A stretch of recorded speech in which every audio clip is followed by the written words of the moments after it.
Roberto, it's your trophy, the Evertonians are saying. How much are you looking forward to defending it with Everton? Well, I think it's a unique competition. You're looking at everywhere in world football, you always get the cup, and nothing is like what we got in our country. I think the FA Cup brings the tradition of the game, is quite unique in the unpredictability with that philosophy of anyone is entitled to chase a dream, and we're gonna give everything we got, and looking forward to enter into the competition. It's fair to say that you didn't play your strongest team at Wigan throughout the competition, really. So how are you going to approach it with Everton?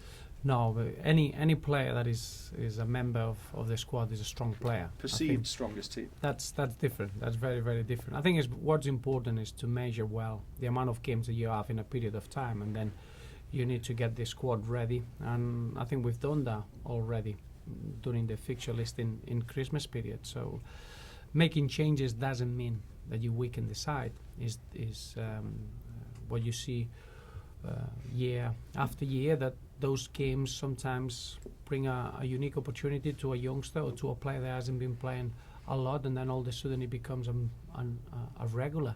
So it's important that the competition for places is there, that the squad is ready, but whichever team you put out is not because a weakened team, is the opposite, because whoever is in the squad is a trusted member, and we played 5 games in 14 days, so you need to expect that the squad is a stretch, that the squad needs to be ready to share the demands, and that's the way I'm really looking forward to see tomorrow how we react as a squad into the demands of being part of the FA Cup this season.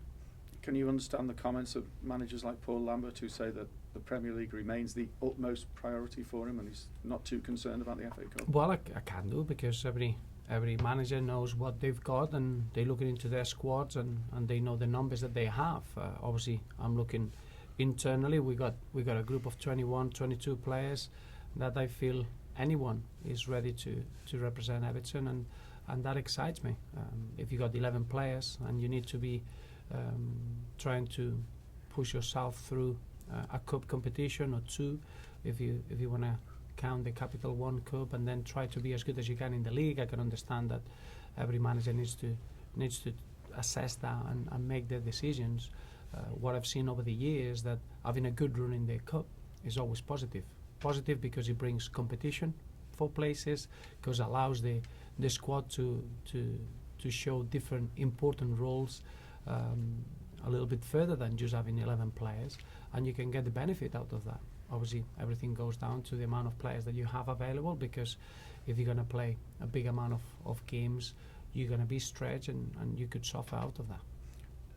You've mentioned it there, so it's important in terms of momentum to maintain that winning mentality that you've got here. We do internally. Every game that we go into is because we want to win it, and we're gonna use it to improve and to get better. And there is no excuse the amount of games that we have, because everyone is getting through the same period, and making changes doesn't mean that we should be weakened.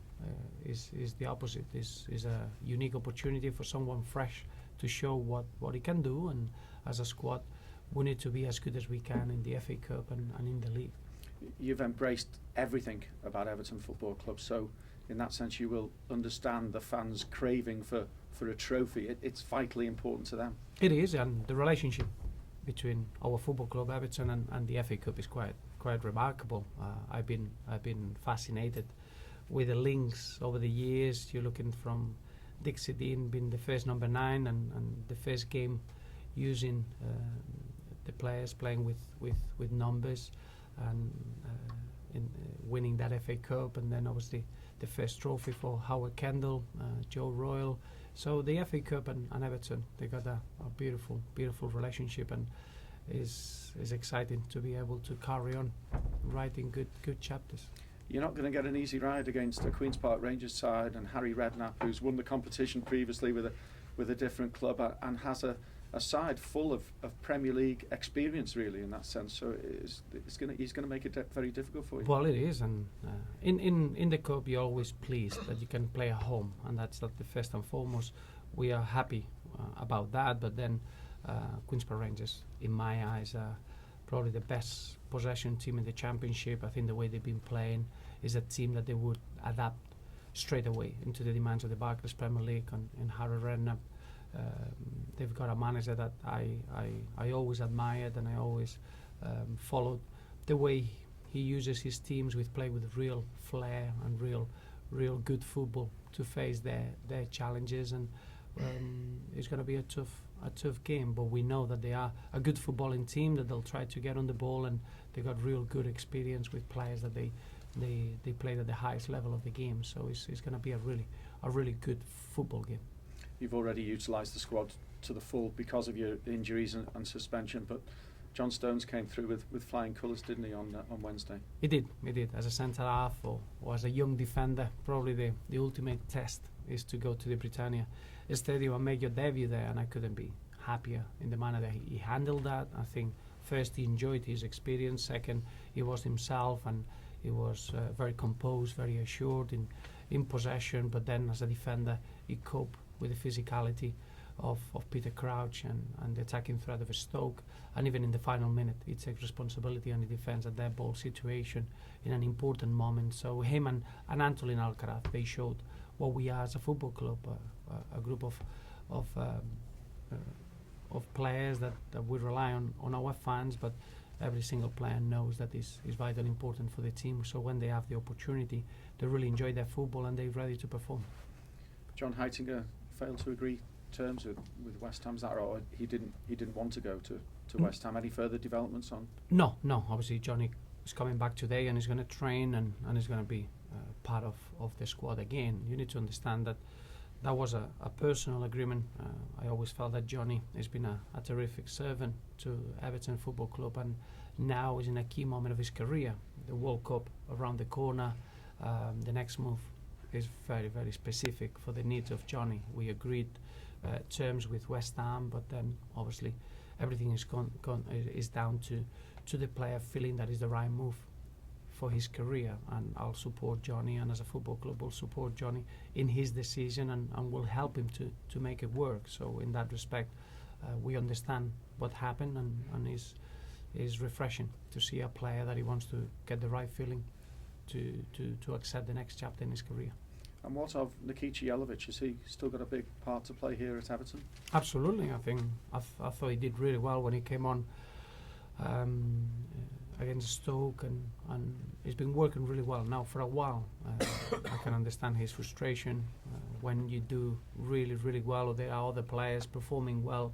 That could bring frustration to other key players in the squad, but Nicky is still a very important player in our team. As I mentioned before, he's another one that has got a unique situation this season with the World Cup around the corner, but it's not been any changes in terms of Nicky fighting for his place and getting ready for the games ahead. Would you allow him to go though, if an offer came in that was acceptable to you? Well, if it's a situation where Nicky can play football and he could prepare his World Cup campaign, and as a football club we get a deal that allows us to move on, we will look into it and we will consider it. And I think we've been very open with that. I think Nicky and Johnny, they've been two extreme professionals this season, and they played a massive part in the achievements of the team on the pitch. Sometimes not being just there, it's just the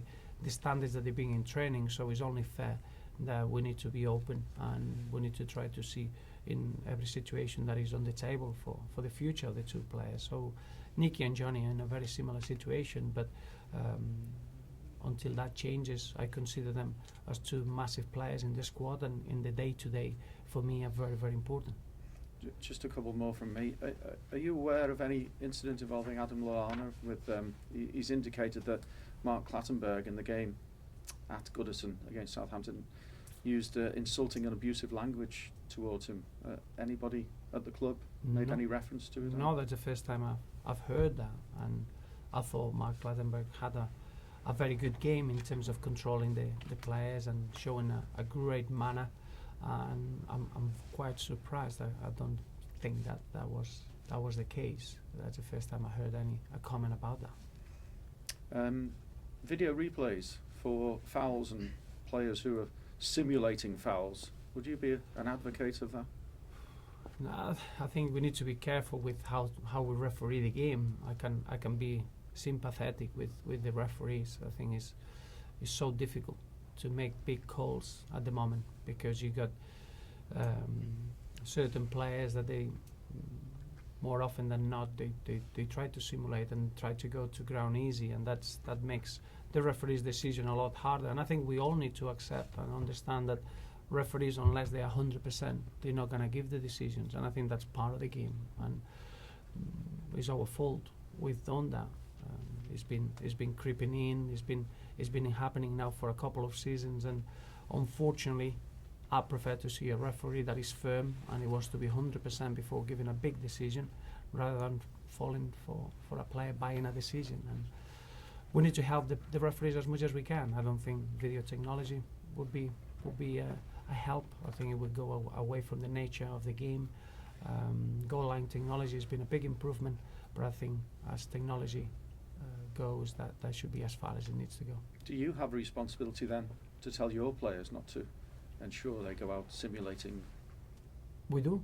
I think as everyone who's involved in the game, we don't want to see that. I always felt extremely proud of the British game compared to other leagues around Europe, that we haven't got that in our culture of trying to buy decisions. Unfortunately, it's been happening, and we've been a mixture of cultures in the last few seasons, and we're going to be getting that sort of the game. But I think it's down to all of us to try to eradicate that and get it out of the game. I don't think it's something that we should allow creeping into the game. And in that period, in that transition, we need to understand that referees, they need to be very, very certain about what they give in terms of big decisions, and we need to be all understanding and patient on that, and we all should take responsibility and make sure that we eradicate that and we get it out of the game. Best of luck for tomorrow. Thank you. Roberto, I'll just go on a quite general one. David Bernstein earlier this week said he thought that managers were setting a terrible example to their players with their protesting from the sidelines and remonstrating with the fourth official, that sort of thing. I was just wondering what your thoughts were on that, if you might agree at all, or you might be wanting to stick up for managers. No, I think it's a very simple answer. I think I always respect anyone that is involved in the game and is got a position in the game, whichever the authority or the association it is. But I think it's very cheap to speak about the behavior of managers unless you've been in that position. So it would be great for anyone to trial it, and then it'll be easier to understand it because of the emotions. And there are many situations you have to control as a manager, and sometimes they're out of your hands, and it's quite frustrating to accept that. So I'll accept anyone's opinion towards that. I would always respect the opinion of a manager in those situations, because you have to be in that unique position to be able to comment. And just aside from the players that missed out last time round, any new injury concerns for the weekend at all? No. Obviously, we got Sylvain Distin is still recovering from his hamstring problem. He won't be fit for this weekend, and it will be exactly the same squad that we had for Stoke that is going to be available for Saturday. There's nothing else to be aware of. Is this an opportunity for Tony Hibbert to get back to first team football? Well, it's an opportunity for everyone, really. I think Tony's been working well now for the best part of 10 days. I need to assess if that's enough for him to be fully fit to be in a competitive game or not. But he's been working really, really well, and Tony's going to be important over the course of the season. I don't know if Saturday's a little bit too early for him or not, but the truth is that Tony is going to be an important player in the second half of the season, playing or not playing tomorrow. Thank you. Thanks, guys. Thank you.